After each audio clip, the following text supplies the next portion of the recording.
We're going to look at a game of Yuri Averbach. This first game is a bishops of the same color endgame, and then the other games I prepared for you are rook endgames because that's what you are going to get the most of.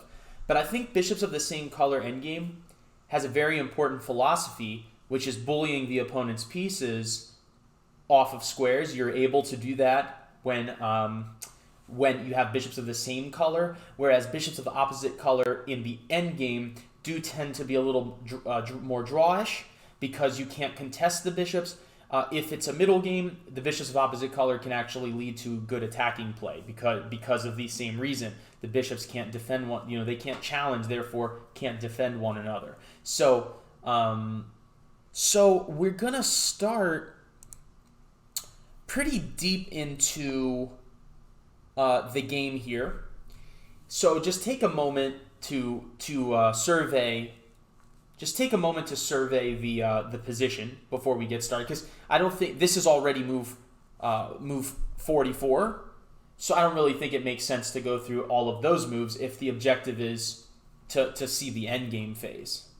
Okay, so I hope you had a chance to survey the position. We didn't go through all the moves. So Averbach playing the white pieces versus Furman playing the black pieces. Now, what's the first thing? I'd like for you to type it in the chat so that we can have a dialogue. What are some of the characteristics you notice about the game here? White's good bishop versus bad bishop. Okay, very good.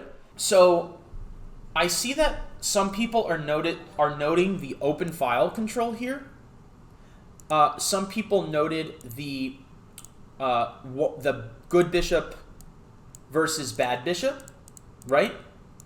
And yeah, so the Master John has noted something in the chat that I was hoping somebody would point out. And this is really important in endgame play. And in endgame play, it is the following. Fixed targets are bad for whoever has one. And Averbach, at least on the queen side of the board, where the pawns are fixed, what do you notice about this particular scenario on the queen side? So the king side pawns are still pretty fluid. I mean, they can advance, in different ways. But what do you note about these queen side pawns, which I think is really important to evaluating this endgame properly? Jay Shard says, black's pawns are fixed on the light squares, white's on the dark squares. That is not only a good observation, but it also tells us a lot about who's going to be tortured in this endgame. So, on the king side, the pawns are still fluid. They can still move. But on the queen side, they're fixed. And the problem for black is the pawns that are fixed on the queen side sit on the same color as his bishop. And as you already noted, that it's bishops of the same color, so they sit on the same color as the enemy bishop. So what does that mean? That means that this bishop is going to attack this fixed target on a6, and it's going to tie down one of black's pieces. Black can choose to guard that pawn with the king. Black could choose to guard the pawn with the bishop. Of course, black could choose to guard the pawn with the rook, but that would be probably the worst option because your rook is your most valuable player in this position. So white has the better game here, although it's not trivial how you're going to go about winning it. But white has the better game because the pawns that are fixed in his favor. White has placed the pawns on the dark squares opposite the color of his bishop, which is sort of like the rule in the endgame, because you don't want to obstruct your pawns with your bishop, or you don't want to obstruct your bishop with your pawns. Black hasn't done that, and as a consequence, his bishop is limited, but also white's bishop can easily attack those pawns. You figure that this is always under attack. White can even attack that. So, there's all sorts of things that can happen, and a lot of black's problems just stem to the fact that these pawns are fixed on the white squares. Okay, as far as the open file goes, that's not a big factor in black's favor because black has no infiltration squares. Maybe one day, I mean, I know I've talked about this in my lectures before, but maybe one day we'll talk about the, like, let's say the empty open file or the paper tiger open file, which would be that somebody controls an open file, but because there's no infiltration square, it doesn't matter. It's only symbolic. So that's what black's got going on, because you figure, like, how does this rook infiltrate? Does it have any infiltration squares into the white position? And the answer is no. So the fact that the controls the open file, I would say the only advantage to that is that the king can't step over. Okay, so anyway, white brings the rook back, and that makes sense because the rook has done its job on the c5 square. This pawn is not advancing anytime soon. The pawn on a6 is still a target, and okay, the rook is improving itself. And again, you figure, like, this is the only thing that black has going for him, so white might just want to take that away from him and play the bishops of the same color endgame, where the pawn on a6 is a constant problem for black. Okay, bishop back to c8. What black wants to do is he wants the bishop to guard the a pawn, and then he wants to be able to activate his king. So bishop to g6, attacking the rook moves, and then rook to e1. So what white wanted to do is take away black's only asset, which is the rook, and Averbach believes that because these pawns are fixed on the light squares, that the bishops of the same color endgame will be favorable for him, and we're going to see that here in just a second. Okay, so white has traded rooks, took away black's best piece, which was the rook on the open file. Many of you noted that. And we get this endgame, where I think the points that I made earlier, which were that the pawns on the queen side are fixed and on the light squares for black, hurts black. I think it's magnified when the rooks are off, because the bishop can attack these pawns, and in the meantime, one of these pieces has to guard it, right? So if you're playing black, you're like, okay, if my king sits here to guard this pawn, what's white going to do?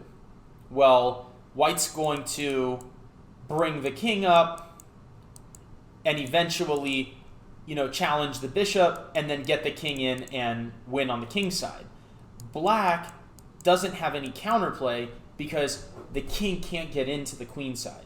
So if the king stays over here,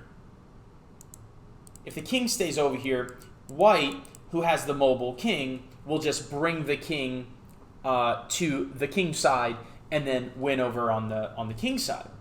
So Furman played king to c7. He said, listen, at least my bishop can control this diagonal while guarding this pawn, and my king can come over here to help. And I think that makes a lot of sense. So Averbach played g4, which I think is really important. King to d6, king f2. So here comes Averbach with his king, and both sides are moving their king over. And mind you, if this bishop ever moved, white would go bishop to d3 at the right moment and make that bishop go right back to c8. That bishop doesn't have that much flexibility.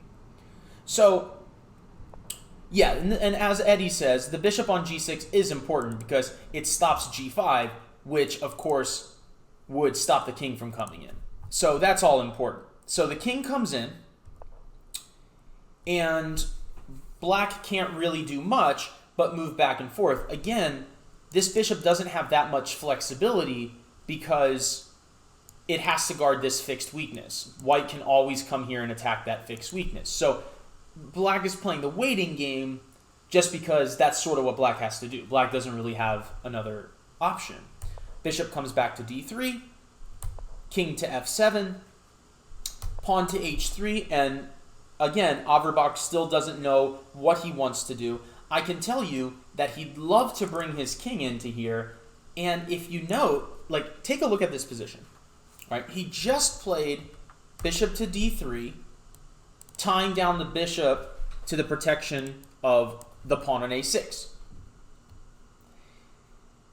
He's clearing the g6 square for his king. I mean, that has to be an achievement to really, like, get in there with the king and gain some space and activity with the king. So king f7 was played, and then Averbach said h3, and he said, how are you going to keep my king out? What move can you play, Mr. Simon Furman? What move can you play here to keep my king out of the g6 square? Right? If you go bishop to b7, then bishop to f5, and your bishop's dominated. It's a zugzwang. Zugzwang is where your opponent has the move, but none of their moves are good. So for example, if you play bishop to a8, I play bishop to c8, and I pick off this pawn.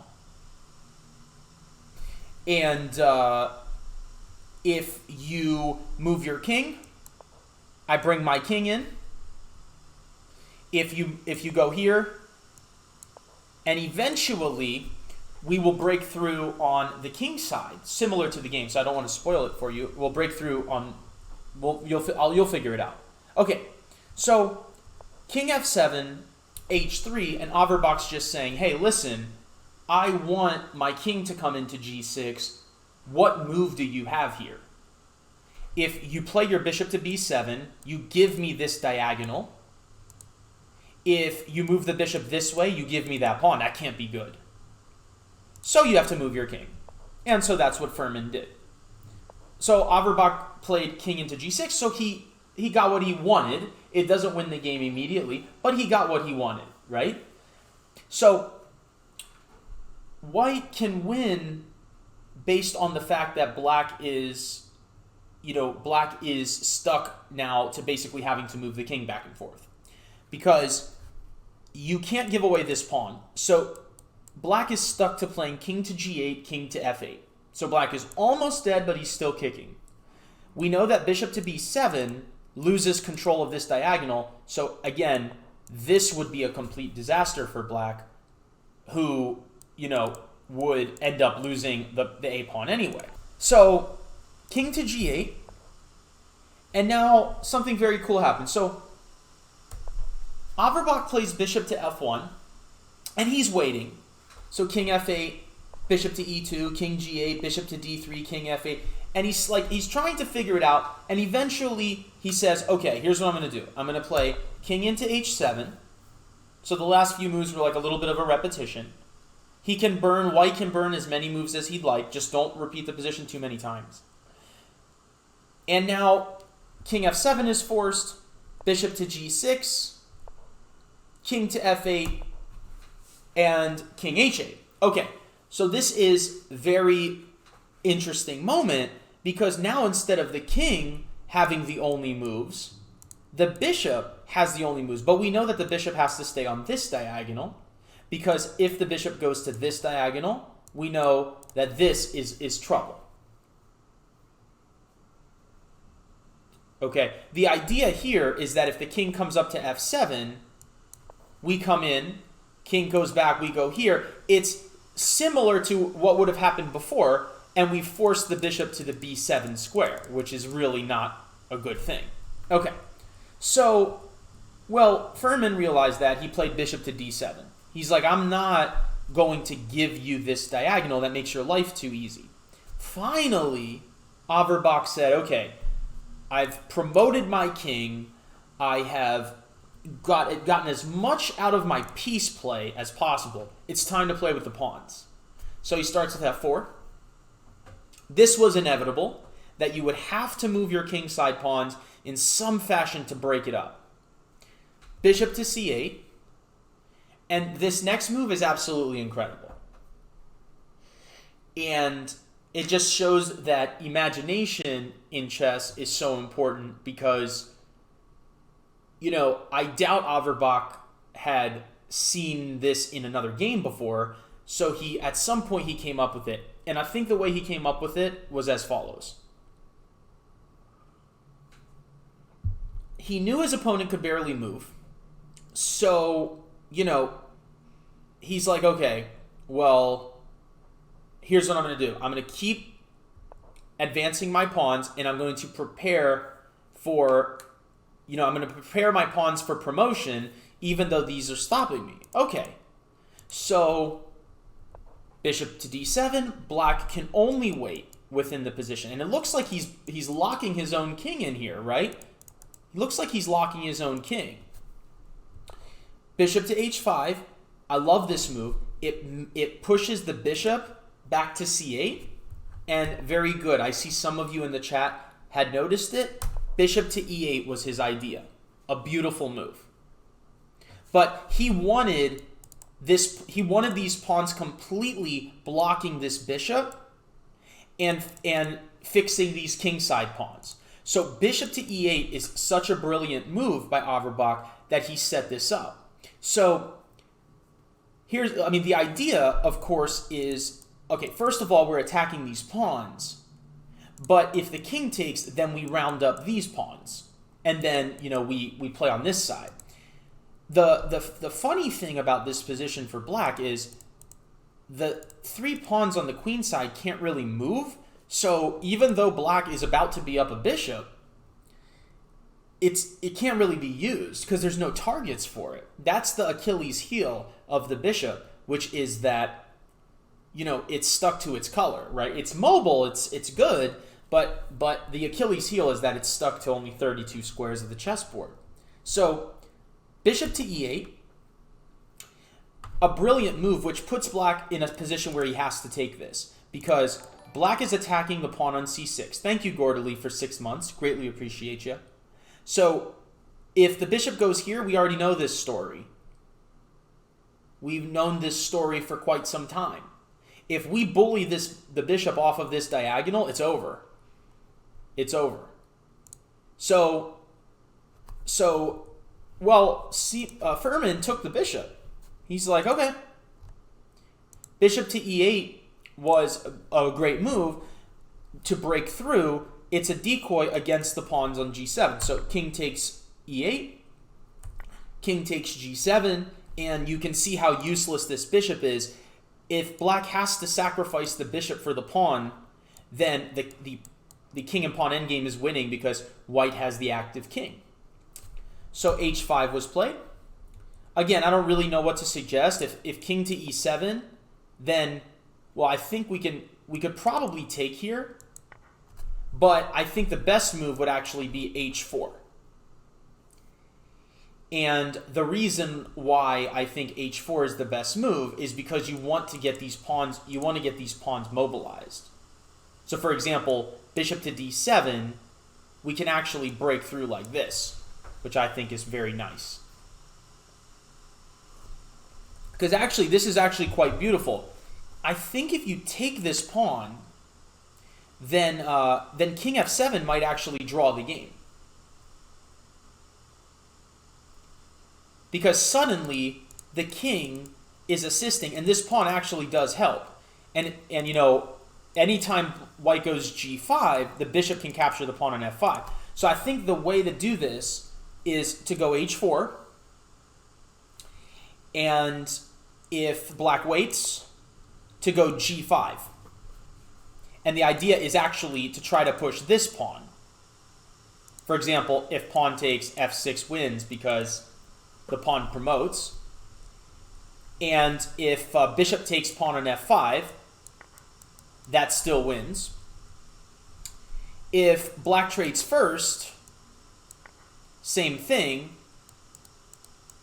that wins. So I think that's the proper breakthrough with the king on g7, is to promote the f-pawn. So this pretty much happened, but black played h5, says, please take me so that I can take that. But Averbach just took the pawn on f6. takes, and there's actually no way to stop these pawns. So the game ended like this. I'll slowly play through it, but white's objective is pretty clear, which would be to advance the the connected pawns. And again, we see that this bishop is pretty helpless because it has no targets, and white's king is very active. So, yeah. Up, and there's another pass pawn. So Averbach won this game in great style, and it is indeed a famous endgame of the bishops of the same color. Hi, I'm Peter Giannatos, founder of the Charlotte Chess Center. Subscribing to our YouTube channel is statistically proven to limit your blunders.